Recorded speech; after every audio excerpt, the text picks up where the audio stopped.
Dans le domaine de la transmission, on ne peut pas envoyer directement un signal audio à partir d'une station radio. Les ondes auditives, ou bien les signaux, ou bien les signaux auditifs par l'homme, leur fréquence ne dépasse pas 20 kHz. C'est pour cela qu'il faut donc ces signaux. On a dit de fréquences qui ne dépassent pas 20 kg, ne peuvent pas se propager plus loin. C'est pour cela qu'on utilise ce qu'on appelle la modulation d'un signal porteur par l'information qu'on veut transmettre, ajoutée d'une tension continue. Donc, bien sûr, le signal porteur doit être de grande fréquence. Ce signal, il est modulé par l'information, c'est-à-dire par l'information ajoutée d'une composante continue, et on aura un signal modulé qui va être transmis par les antennes de la station, et les récepteurs qui ont des postes radio peuvent recevoir ces ondes modulées, ou bien ces signaux modulés, et les stations radio ou bien les postes radio démodulent ce signal modulé capté, et ils vont récupérer l'information qu'on leur envoie à partir des stations radio. On peut moduler l'amplitude du signal porteur, comme on peut moduler aussi la phase et la fréquence. Au laboratoire, on peut effectuer la modulation de l'amplitude d'un signal porteur par un signal informatif. Donc c'est pour cela on va utiliser le multiplieur AD633 et on va utiliser dont on a déjà parlé, et on va utiliser le montage qu'on a sur le schéma suivant. Donc c'est ça le symbole du multiplieur, on a déjà vu ça. Il a deux entrées et une sortie. Donc sur une entrée, on va injecter le signal porteur P de T, qui est égal à, qu'on va prendre sinusoïdal, d'amplitude PM et de fréquence grand F P. Sur la deuxième entrée, on va injecter une tension U de T qui est égale à une tension U0 continue qu'on ajoute à un signal purement sinusoïdal d'amplitude IM et de fréquence FI. Bien sûr, le signal porteur, il a une fréquence très, très supérieure à la fréquence de l'information. À la sortie, on va récupérer, à la sortie du multiplieur, on va récupérer un signal modulé en amplitude. Donc c'est ça ce qu'on va faire dans cette vidéo. On va réaliser l'expérience de modulation d'amplitude. Pour cela, on a besoin de 2 GBF. On a besoin du multiplieur câblé ici, et on a besoin d'un oscillo et d'une alimentation symétrique qui va alimenter bien sûr le multiplieur. On va réaliser le montage. Donc on va commencer par alimenter le multiplieur. Donc la borne plus 15, on va la lier à la borne plus VCC de l'alimentation symétrique. On vous a déjà montré comment câbler ou bien comment on vous a déjà montré dans une vidéo comment monter ou bien comment alimenter le multiplieur. Donc la borne moins 15, on va la lier à la borne moins VCC pour l'alimentation symétrique. C'est ça l'alimentation symétrique. On vous a déjà montré cette alimentation. Donc c'est ça, on a lié la moins 15, la borne moins 15 du multiplieur à moins VCC. C'est ça, moins VCC, ça c'est plus VCC bien sûr. Et ici c'est le 0, bien la masse de l'alimentation symétrique. On va lier la masse du multiplieur à la masse de l'alimentation symétrique. Puis on va lier toutes les masses, on va lier toutes les masses des GBF utilisées. Donc on va lier toutes les masses des GBF utilisées et avec l'alimentation avec la masse de l'oscillo. Et aussi, la masse de l'oscillo doit être liée à la masse de l'alimentation symétrique, c'est-à-dire toutes les masses doivent être liées entre eux. Je vais injecter un signal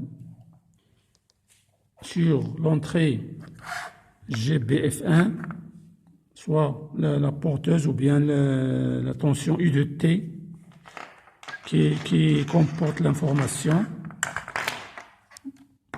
Le deuxième GBF, lui aussi, je vais le lier à l'entrée à la deuxième entrée du multiplieur.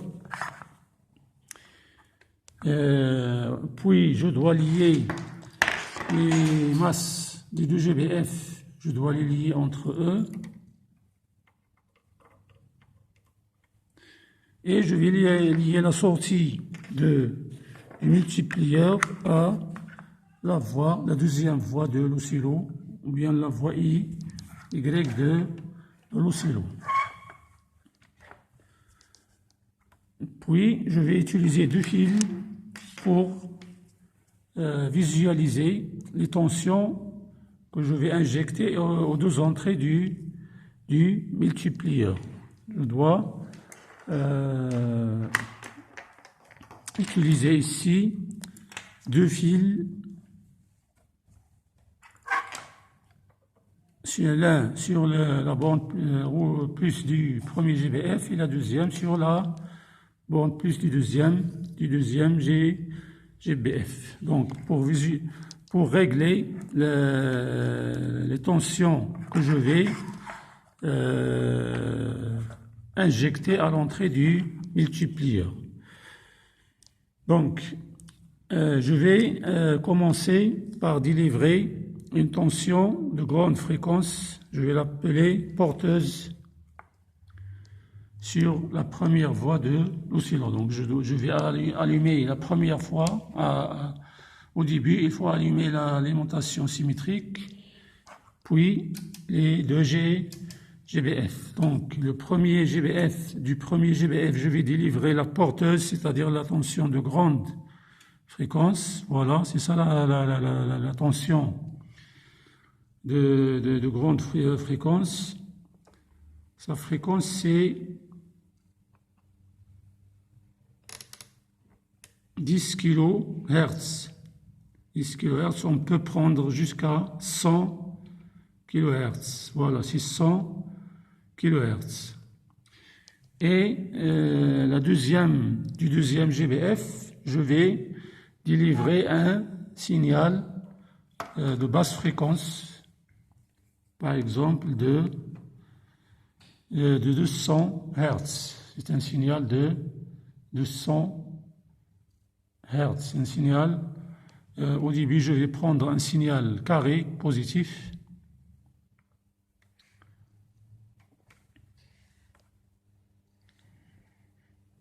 Au début, je vais prendre un signal carré positif. Voilà, c'est ça le signal. Et je vais réaliser la multiplication du signal porteur par le signal carré positif que j'ai délivré du deuxième GBF. Et sur la voie 2, je vais visualiser le résultat du produit K fois P de T fois I de fois ici I de T. Ici j'ai pris U0 est égal à 0. Et voilà, vous voyez le signal résultant. Donc vous voyez ici,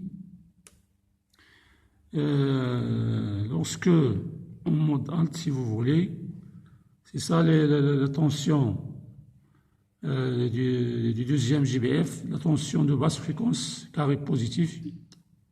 Il prend E sur une demi-période et il prend 0 sur la deuxième demi-période. Il prend E sur la première demi-période et 0 sur la deuxième demi-période. Donc, lorsqu'il prend 0, la multiplication de la tension 0 par la tension porteuse, il va l'annuler bien sûr et on aura ici le signal, un signal modulé, le signal porteur sinusoïdal modulé par un signal carré positif, il nous donne cet oscillogramme. Maintenant, je vais utiliser un signal sinusoïdal de fréquence 200, donc je vais basculer le bouton fonction vers un signal sinusoïdal et je vais ajouter une composante continue.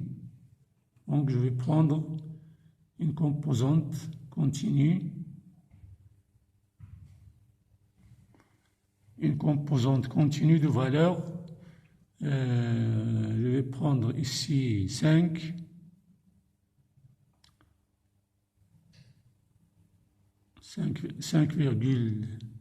ou bien 6, je vais prendre 6. Ici, je vais visualiser sur l'oscillo. Voilà ce qu'on visualise sur l'oscillo. Un signal. Le signal qu'on visualise ici, c'est l'information ajoutée d'une composante continue. Il est décalé. Voilà, c'est ça le signal U de T.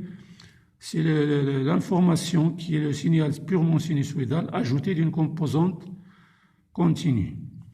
Et le signal porteur, c'est celui-là, c'est ça le signal porteur, c'est un signal de grande fréquence. Voilà. Et lorsque je multiplie ces deux signaux entre eux en utilisant la composante, en utilisant le multiplieur, je vais avoir à la sortie du multiplieur le signal suivant. Je vais avoir à la sortie le signal que vous visualisez ici, c'est ça le signal modulé. Donc ici, j'ai le signal, la porteuse, ou bien le signal à moduler, et j'ai ici le signal modulant, qui est l'information ajoutée d'une composante continue, et à la sortie, j'ai le signal modulé. Donc c'est ça le signal modulé.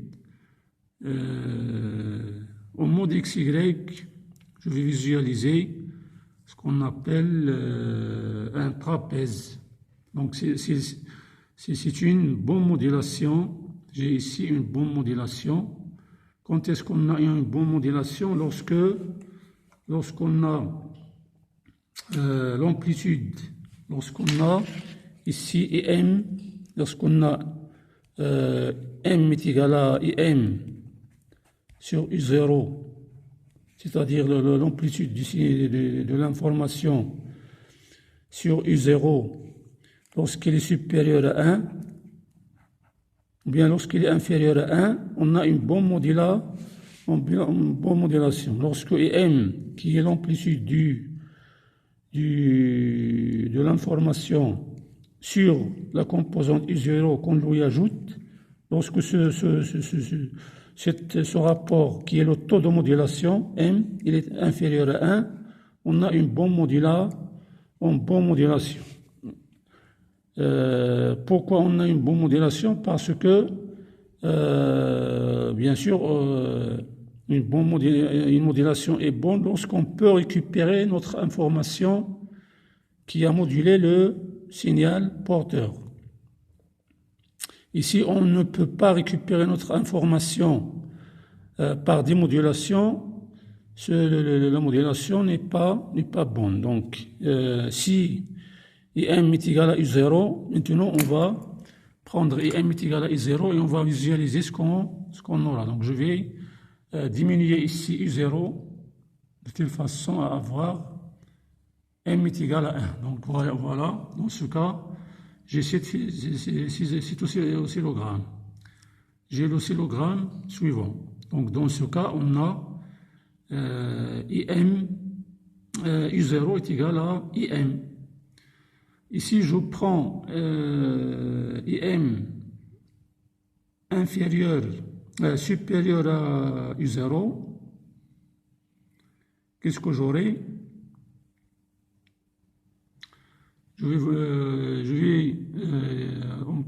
J'aurai cette figure de modulation. Donc, j'aurai cet oscillogramme. Au mode XY, je vais avoir ici deux triangles opposés par le sommet. Donc, c'est une mauvaise modulation parce qu'on ne peut pas récupérer notre information.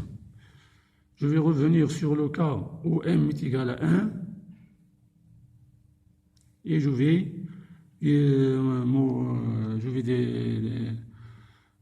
me placer sur le mode XY.